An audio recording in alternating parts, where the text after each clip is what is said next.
This week, Canada hosted the G7 summit in Kananaskis, Alberta, and as chair, I focused on strengthening international partnerships with leading nations around the table to find areas of cooperation on shared priorities. À nouveau, le monde entier a pu voir la valeur de ce forum. De nombreuses discussions franches et ouvertes ont lieu entre les nations qui façonnent l'économie mondiale.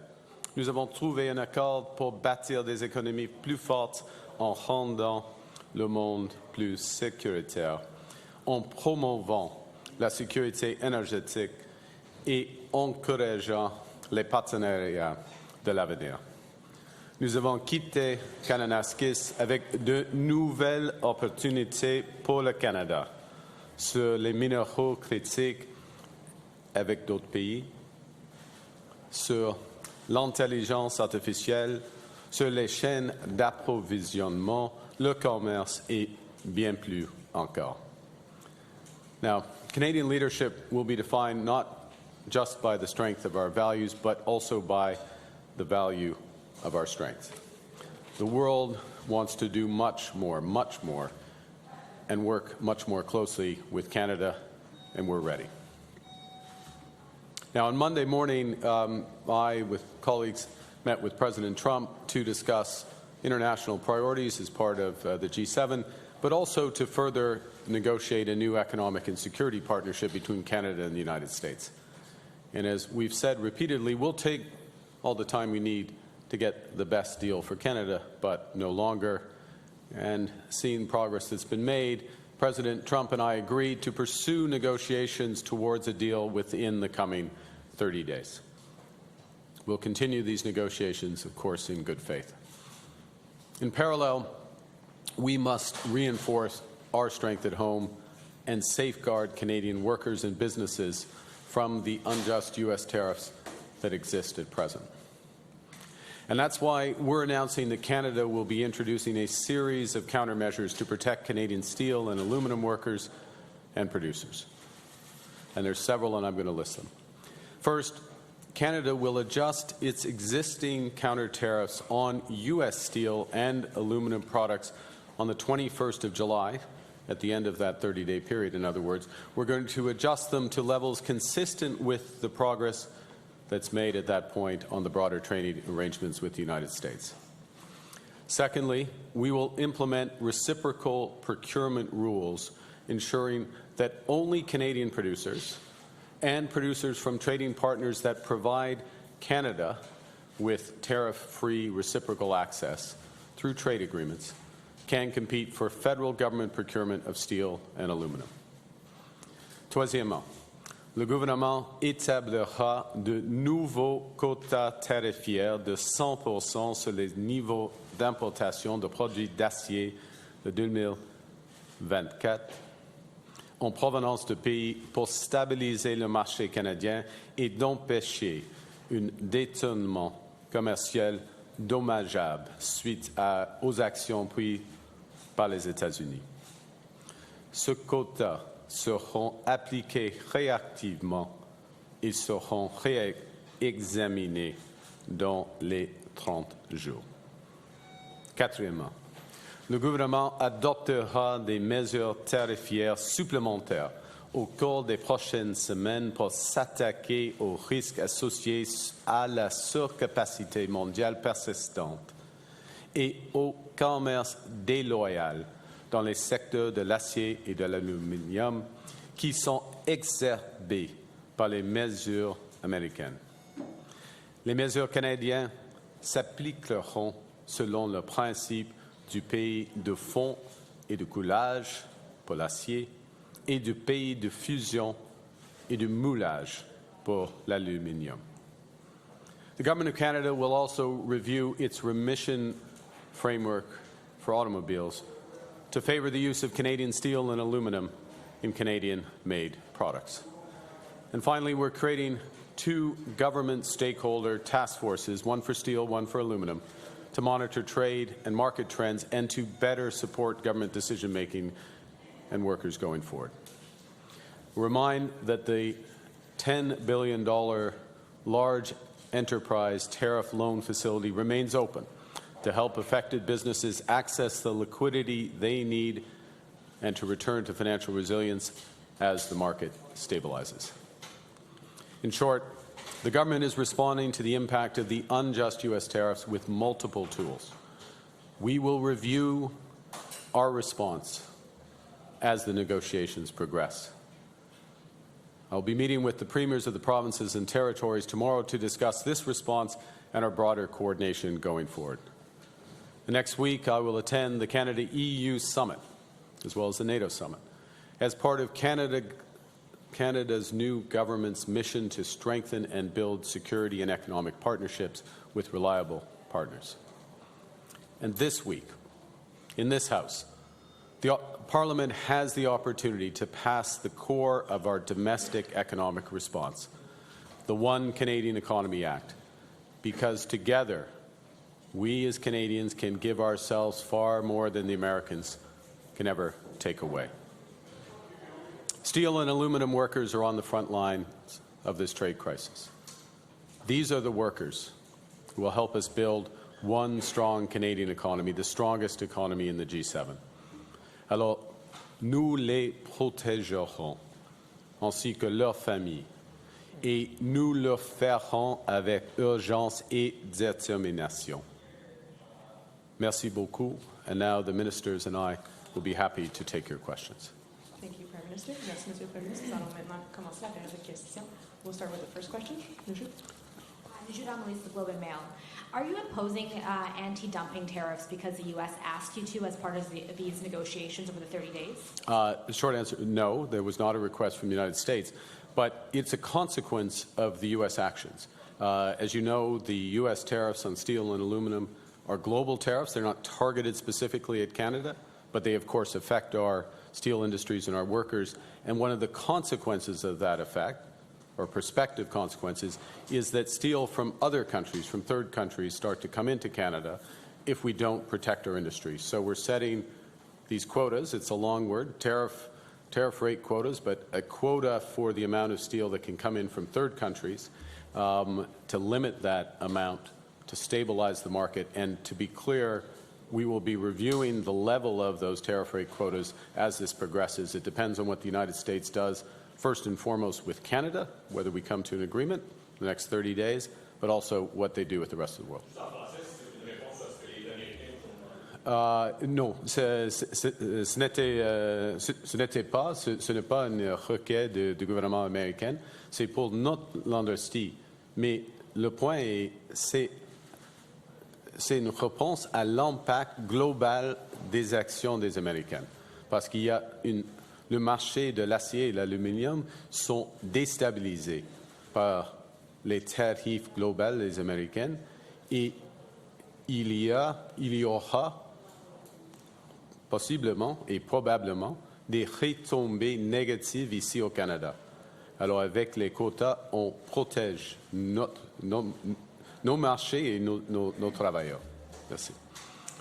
And will the government be rolling out any additional support for the industry beyond the emergency loans that you mentioned? For example, would the government ever consider investing directly in a steel producer? Well, it's an important question, and I'll say the following. First is that we're united in working on all forms of support for the industry short-term. Tariff measures we're announcing today, liquidity as necessary, but also a necessary restructuring of demand and the industry that will happen almost irrespective of what happens between Canada and the United States because of the global impact of the new U.S. trade policy. So that starts with buying Canadian steel and aluminum for federal projects, working with the provinces to do the same, making sure that the enormous infrastructure bill that's about to happen in this country if we get the One Canadian Economy bill through Parliament, the impact of these nation-building projects, making sure that those are taking advantage of our industries. Same with autos. Same with the new defense spending that will be considerable over the years. And what we're working together is on those policies to encourage the consumption of Canadian steel and aluminum, but also we will be looking at how to finance the bridge of two industries that have been very oriented north-south, not exclusively, but very oriented north-south, to being oriented towards Canada first, and then globally with reliable partners. Thank you. Next question. That's great with global news. Are you willing to sign the security and economic agreement that you've been negotiating with Mr. Trump if any of the Trump's tariffs are still in place after that deal is signed? We're willing to sign a security and economic or commercial agreement with the United States that's in Canada's best interest, and only that. So that's the negotiation. That there is still some room to travel, so to speak, before we get to that point. But we have a deadline in order to achieve that. And if it's in Canada's interest, we'll sign it. If it's not, we won't. So you're willing to sign a deal with the Americans and still have some of the tariffs that Donald Trump has signed still in place? Ça dépend. It's a negotiation right now. I was anticipating the en français. Sorry, but yeah, it's a negotiation. We start from a position which is clear in terms of the tremendous contribution of Canadian workers, Canadian companies, first and foremost to jobs and livelihoods here in Canada, but to the competitiveness of the American, for example, specifically in the auto sector, where steel is and aluminum are so tightly tied, and our auto companies are so tightly tied. We are part of the core that makes American automakers competitive. It is in the U.S. interest as well. They have to fully see that. Thank you. En français, j'ai oublié la question. C'était là dans ce moment. Alors, on verra.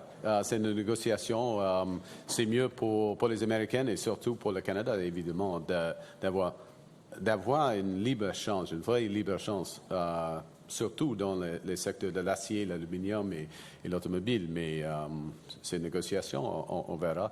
Mais nous allons signer, en effet, seulement un accord dans l'intérêt des travailleurs canadiens.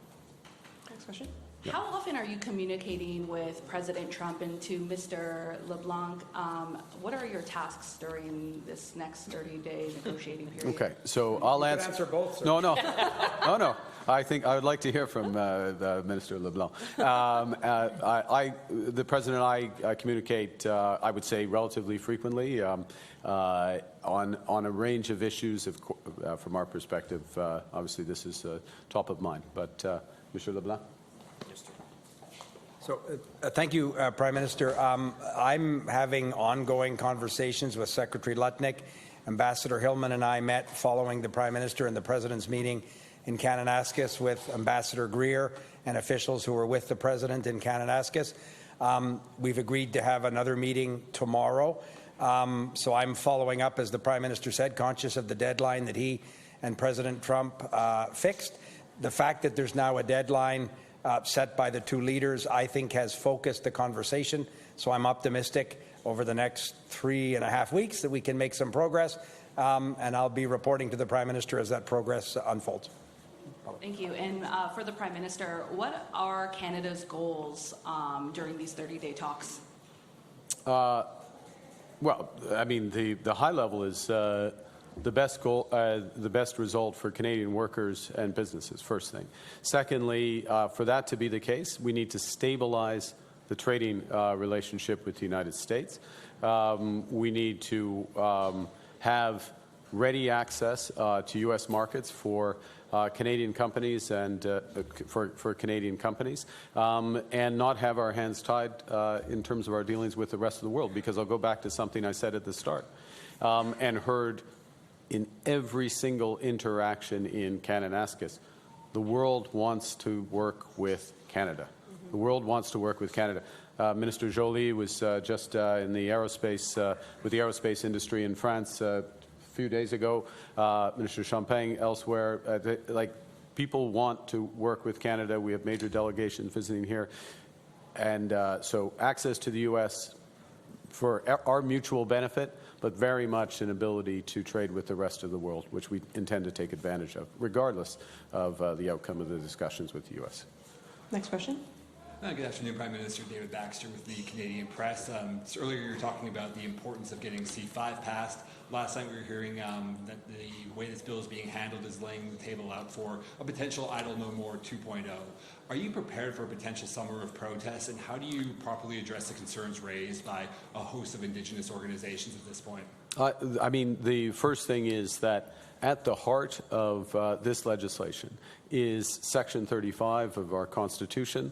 At the heart is not just respect for, but full embrace of free, prior, and informed consent. It has to be seen as well in parallel with very major measures that this government is taking to not just support those partnerships, but also to finance equity ownership in these nation-building projects for Indigenous peoples, Indigenous groups, Indigenous right holders. That's the first point. The second is that this legislation is enabling legislation. It creates the possibility of these projects. Now, there's lots of suggestions of what the actual projects could be, but it creates the possibility, but a very clear process, which has at its heart consultation, full consultation with Indigenous peoples to define what is a nation-building project. And then, if something is one of those projects, then what are the conditions in order for that project to move forward, including participation, obviously, I would think, in almost every case, environmental, other conditions, and then only if those conditions are met would the project move forward. So consultation, cooperation, engagement, participation is at the heart of C5, and that is how you build a nation, and that's very much how we've designed it, how we believe it, and that's how we'll be moving forward. Yeah, and just on India, what's changed in the last 8 or 9 months or so where Canada is ready to have Indian diplomats back in the country, including a high commissioner? And did a Hardeep Singh Najjar come up at all in your conversation with Prime Minister Modi? Well, let me go back to a very basic level, because this is a basic, almost foundational, necessary first step for the relationship, which is to exchange high commissioners and re-begin effectively diplomatic service and consular service. There are very deep ongoing ties of people to people, not just certainly of Indo-Canadians, but of Canadians as a whole with India. We don't have a high commissioner in India right now. We're not serving Canadians in India right now because of where we are. I mean, the reciprocal would hold for the Indian government. So just having a basic level of engagement is, in many respects, a duty of the government. I'm glad that we came to that agreement understanding. That agreement understanding also is based on several things. The law enforcement cooperation, which Claire is saying, understanding of issues of transnational repression, which were discussed not just at the G7 but also in the discussions the Prime Minister and I had. Look, I'd never make it a policy to give a line-by-line transcript readout of exactly what's said in a meeting, and I'm not about to start now. Next question. Prime Minister, good afternoon. Greg Quinn with Market News. I have a document showing some of the fiscal plans for this year. Look at that. Looks like it's written on a napkin, Greg. Well, I don't know whose napkin it is. It said there's a contingency borrowing authority. Is that the opposition's fiscal plan? No, it's finances. It says there's a contingency or an option to borrow 95. What kind of shop are you running? Sorry, Greg. I'm sorry. I respect. Yeah. Just the executive summary. That's the executive summary. Okay. Start again. You have a document. I'm sorry. I'm sorry. But treat it with. It outlines fiscal plans for this year, and it mentions an option to borrow up to $95 billion. Excuse me, to cover geopolitical risk. You know, we're in the middle of some delicate trade talks with the U.S. I just wondered, in these circumstances, why do we need to set aside that amount of money to get through this? Well, in all seriousness, obviously, by my response to your document, I haven't seen what you're talking about, so you're asking me to comment on something I haven't seen, full stop. Then I'm going to tell you something you already know, which is that any responsible government makes contingency plans. The world is in a trade war. The world's in a trade war that is running a risk of a global recession. And if I would note, and you don't need to take it from me, I'll quote the chair of the Federal Reserve, this week who highlighted the risks of stagflation, in other words, inflation. In their judgment, Federal Reserves, what do they know? But this is what they think, that inflation is going up and growth is going to slow in the United States. The world's in the middle of a trade war and several wars, actual wars, including wars that can have quite significant implication for commodity prices, global growth, aside from the human cost that comes with them. Any responsible government, any responsible organization makes contingency plans for those circumstances. Second, I'd like to turn to talk of making Canada an energy superpower. Yep. Daniel Smith has said, there could be a referendum next year, and the legislation around that is 170,000 people can put that on the ballot.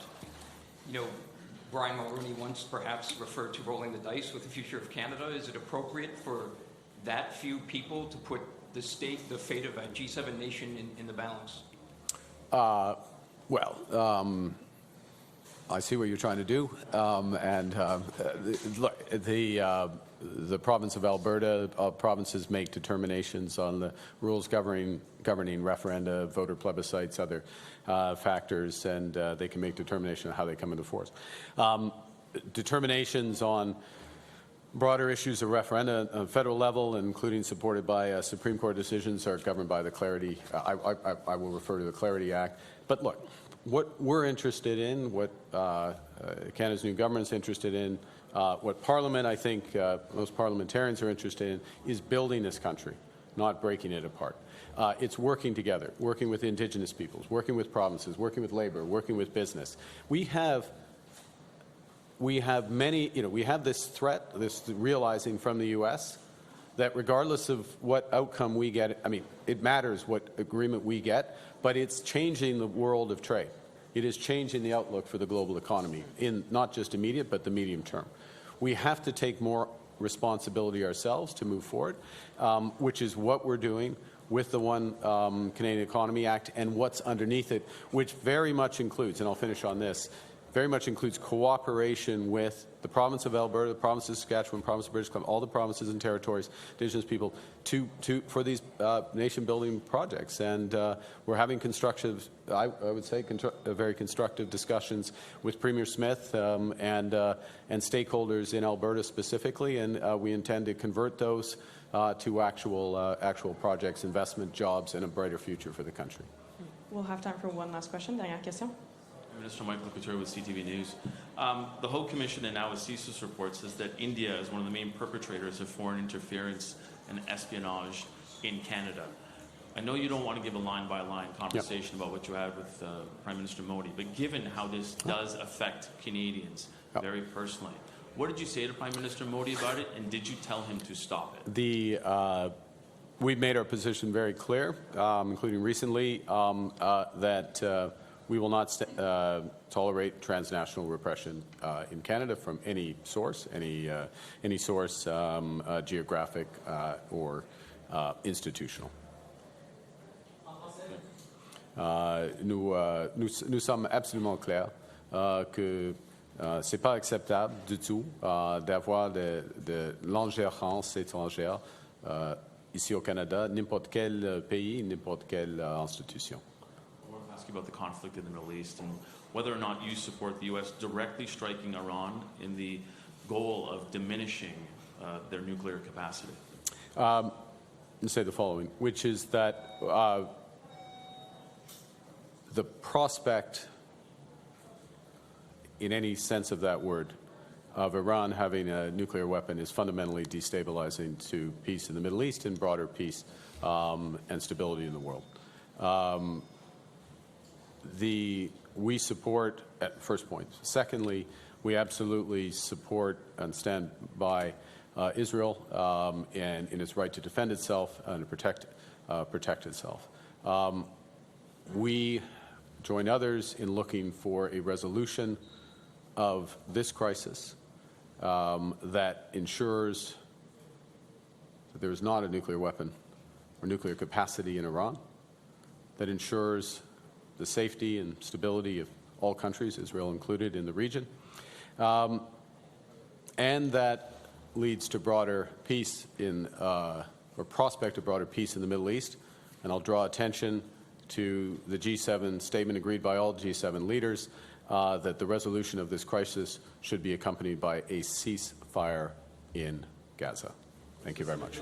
Merci, c'est ce qui met fin à la conférence de presse. This puts an end to the press conference. Thank you. En français? Non, c'est seulement en traduction. C'est seulement en traduction. On va faire la traduction en français, mais on doit quitter Mais pour oui, QP. c'est en On doit français. quitter pour la période de questions. Merci. C'est fait. Merci tout le monde.